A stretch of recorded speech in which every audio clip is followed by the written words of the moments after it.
I denne her video skal vi prøve at lave en riffelpatron. Se på de forskellige trin, som man skal igennem. De forskellige fordele og ulemper, der er ved de forskellige. Hvad for nogle man kan springe over, og hvad for nogle der er vigtige. Og så simpelthen se alle de trin, der skal til at lave en færdig patron. Så lad os prøve at komme i gang.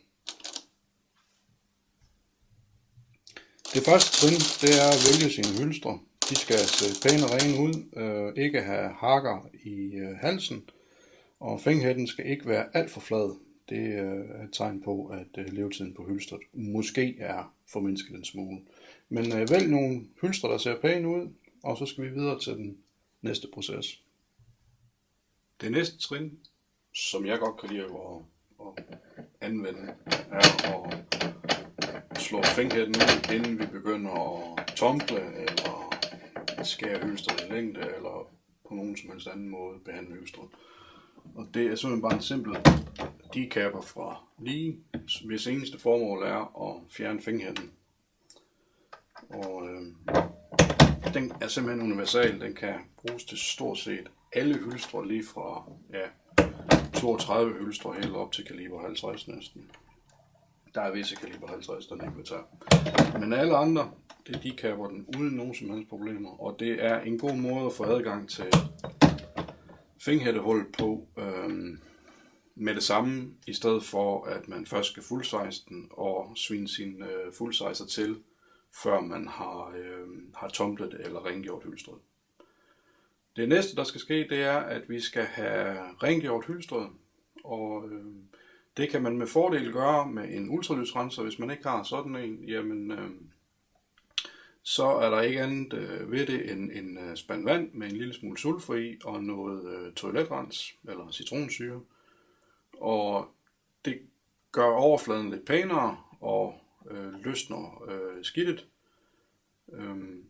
Når man har gjort det, og det tager ikke andet end 5-10 minutter at gøre, så har man nogle våde hylstre, og så kan man med fordel tage og smide dem i en tumbler.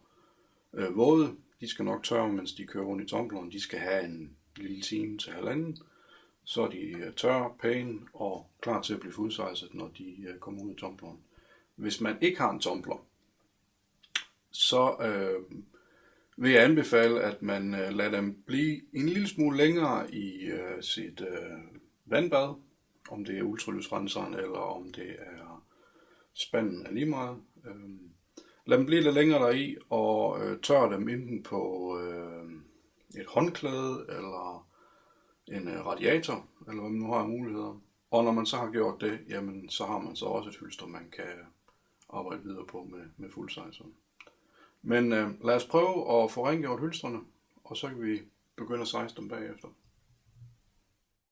Det her er ultralydsrenseren. Jeg har allerede placeret hylstrene nede i vandet. Der er kommet lidt sulfur i, der er kommet lidt citronsyre i, det her tilfælde er det toiletrens. Og så er der faktisk ikke andet at gøre end at tænde ultralydsrenseren. Bare vente.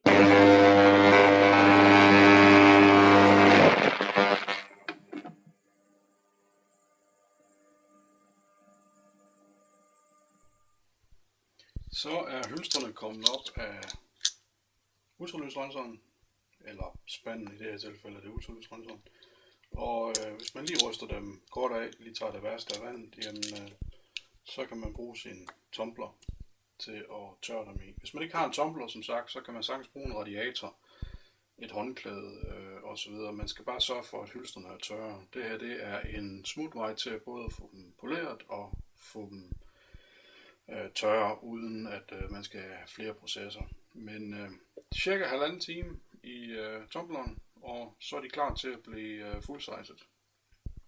Så det er bare at vente. Nu er hylstrene fået godt og vel halvanden time. Er blevet flot poleret op. Fingerhættehullet er næsten gjort helt ren. De er simpelthen klar til det næste skridt. Vi skal have rengjort fingerhættehullet, og det vil jeg vise et smart lille trick til. Så lad os prøve at kigge på det. Der findes grundlæggende to måder at ordne fingerhættehul på. Der findes sådan et manuelt værktøj, man kører rundt med. Og så findes der en lidt hurtigere metode, det er at finde en flad bit, som passer ned i hullet. Og det gør det helt lidt hurtigere, hvis man lader mange patroner simpelthen og kører det med en lille boremaskine. De fås for et par 100 kroner i de fleste byggemarkeder. Et udmærket værktøj til at ordne fingerhættehuller med, og for den sags skyld også en almindelig skruemaskine, som det den er beregnet til. Men det er simpelthen måden at gøre det på. Og når vi har ordnet fingerhættehullerne, så skal vi have full-sizeren frem og få full-sizet hylstrene. Og inden vi kommer så langt, så vil jeg lige vise, hvordan en full-sizer ser ud indeni, og hvad den egentlig gør. Så lad os prøve at kigge på det. Her har vi full-sizeren. Det man skal lægge mærke til udenpå, det er det her lille udluftningshul, som vi kommer ind på senere.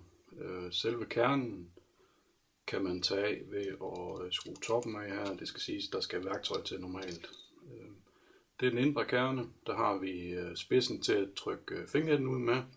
Den her den udvider hylstret indeni, inden den kommer op i selve kammeret her, som faktisk er man til et riffelkammer, hvis man ser bort fra, at den her presser patronen mindre end riffelkammeret. Men bortset fra det, så er der faktisk ikke så meget i en full-sizer. En meget enkelt måde at presse et hylster på. Så lad os prøve at sætte den i pressen, og så få presset hylsterne tilbage, så vi kan komme videre.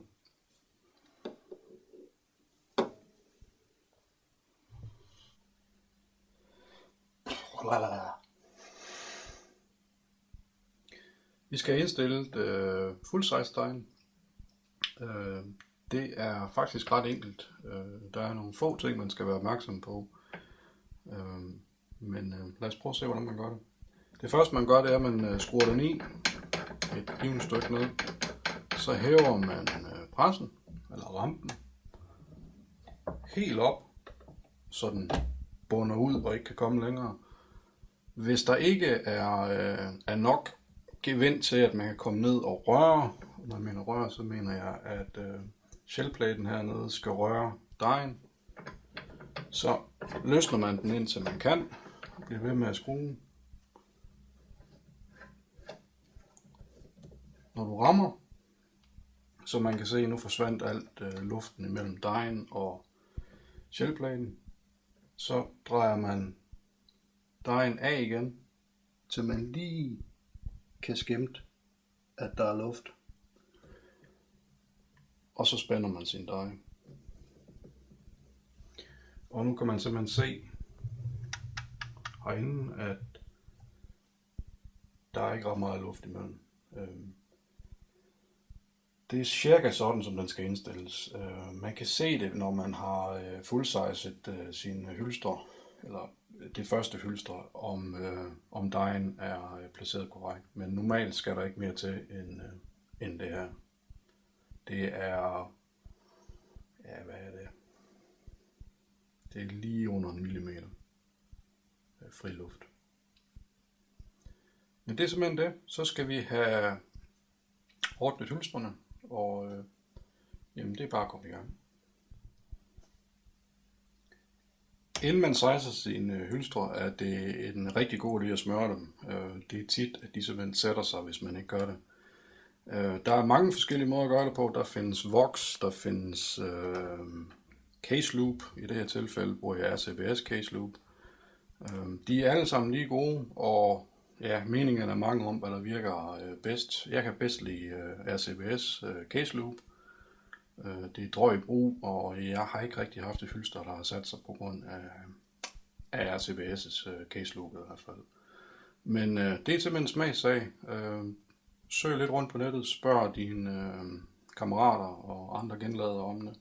Jeg anbefaler RCBS' case loop. Så sådan er det. Når man full-sizer, så kan vi se her, at hylstret lige præcis bliver sizet det stykke den skal, og det er faktisk hvad der er i det. den kommer ud, jamen så er den faktisk færdig. Jeg kan godt lide at rotere hylstret en lille smule og give det en tur mere. Det er mere nørderi, end jeg egentlig kan give en god grund til, hvorfor. Der er nogen, der mener, at du får hylstret mere jævnt ved at gøre det. Men altså som sagt, det er en smagssag.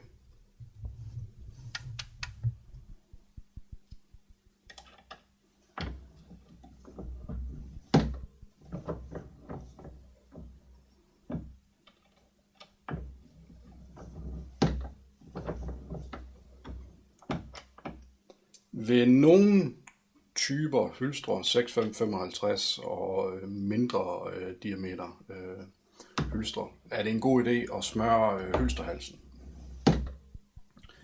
308 8 mm maus og så videre, der kan man godt slippe afsted med at lade være. Særligt hvis man har rengjort sine hylstre i forvejen. Og der sprang jeg over og drejede den på den sidste. Det er mm. Og den sidste.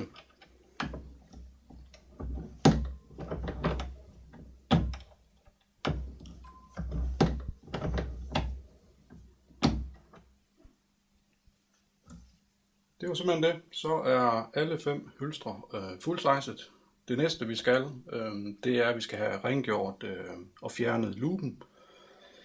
Det kan man gøre ved at tumble dem igen. Jeg kan bedst lide at give dem et hurtigt vandbad i noget sulfo, og give dem en halv time bagefter i tumbleren for at tørre dem. Og så er de simpelthen klar til den næste station. Den næste station i det her tilfælde, det er at skære dem i længde, for at sørge for, at de alle sammen er lige lange. Men lad os prøve at kigge på det. Vi er simpelthen klar til at få skåret hylstret i længde. Det kræver 2 universalværktøjer. Det kræver en endefræser af en eller anden art, om det er en endefræser, som står i det her tilfælde en fræser, eller om det er et dedikeret stykke værktøj fra for eksempel RCBS, eller lige meget processerne er simpelthen ens. I det her tilfælde skal vi skære den i længde, og så skal vi simpelthen bruge et universalværktøj til at fjerne graterne indeni og udenpå, og det bruger vi sådan et stykke værktøj her til. Der er blandt andet et værktøj, et skærehoved fra RCBS, som simpelthen ordner alle 3 ting i en arbejdsgang. Udmærket stykke værktøj, men i det her tilfælde vil jeg hellere vise den mest basale måde at gøre det på. Grunden til, at jeg bruger en fræser til det og en rigtig endefræser, er simpelthen, at jeg har muligheden for det. Men lad os prøve at starte maskinen, få skåret hylstret i længde, og så lad os kigge på den bagefter.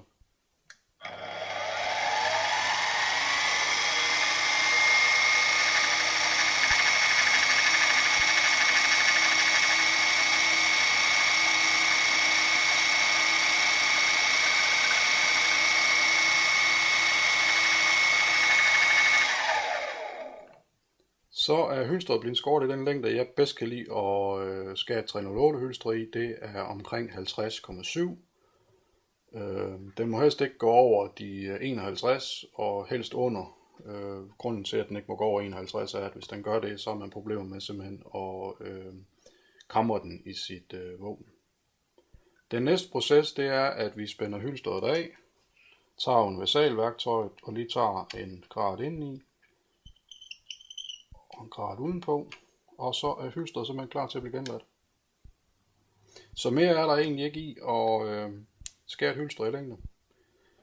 Det kan gøres meget mere enkelt, noget jeg vil vende tilbage til i en video, der kommer om en lille måneds tid, hvor man virkelig kan se, hvor lidt der skal til. Det her det er lidt en ekstrem opstilling. Men lad os gå videre til næste skridt. Når hylstret er helt klar til at blive genladt, kan det være en god idé at lave en dummy, og det vil simpelthen sige, at man tager et hylster uden krudt eller fingerhætte og sætter et projektil i, og så tester, om det kan kamre i det givne våben, man nu vil anvende. Det er også en måde at måle celledybden på, og det vil vi kigge lidt på som det næste.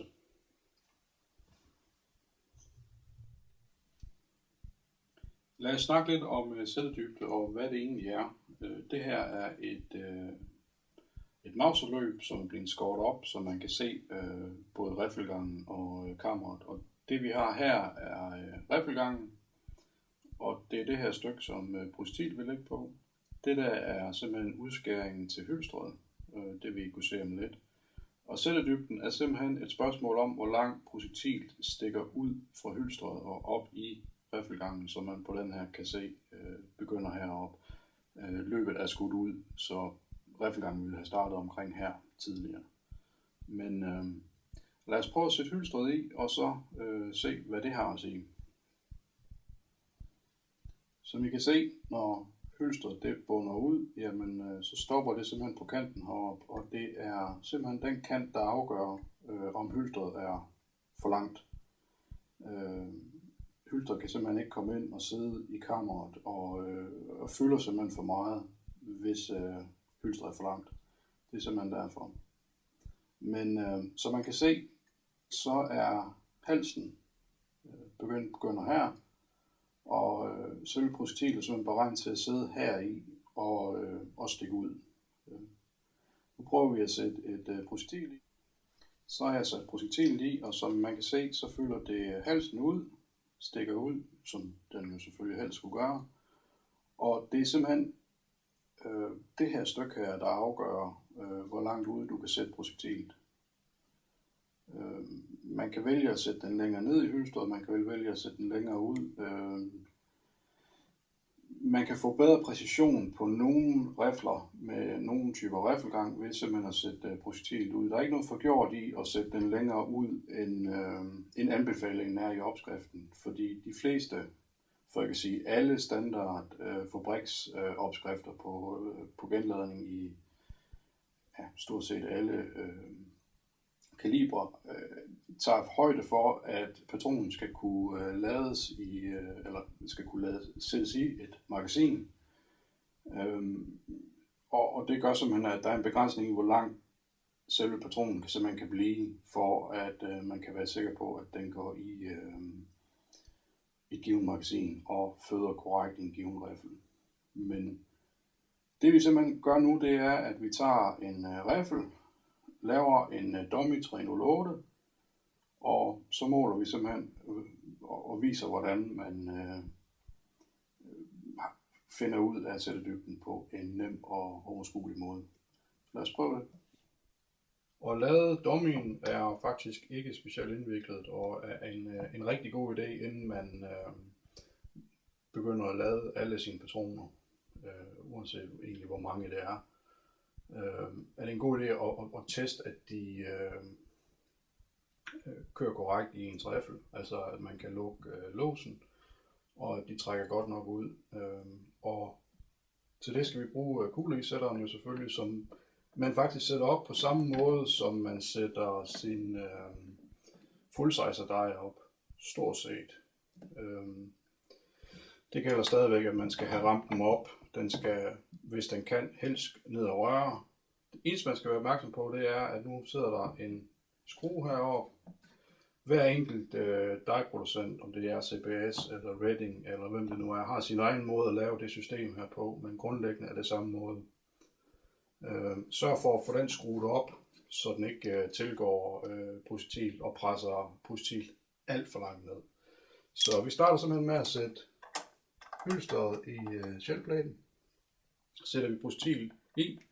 I det her tilfælde er det en Hornady 168 grains hollow point bogtail, beregnet til matchskydning.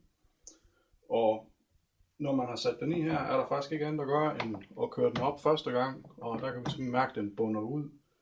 Her kan man med fordel begynde at dreje sin skrue ned, indtil man mærker modstand. Det betyder, at nu presser dejen ned på projektilet, så sænker vi igen. Og nu kan vi se, at nu sidder projektil fast. Men da vi ikke har givet den ret meget, så giver vi den en enkelt omgang mere. Og kører den op igen. Og nu kan vi så tage patronen og teste i riflen.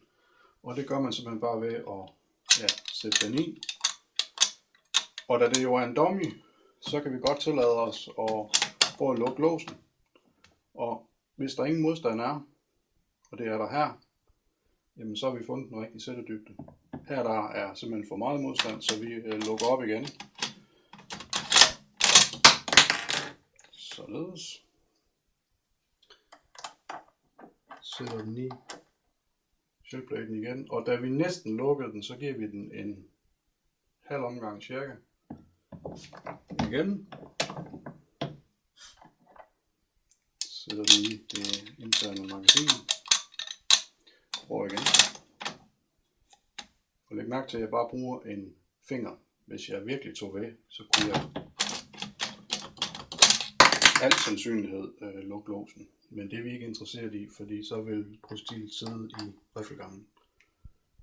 Giver den en hel omgang. Den føles nemlig præcis ligesom den gjorde før. Så prøver vi igen.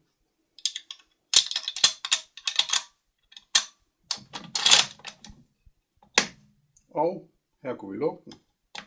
Den er stadigvæk lidt stiv. Så vi giver den en halv omgang. Og så skulle vi gerne være der.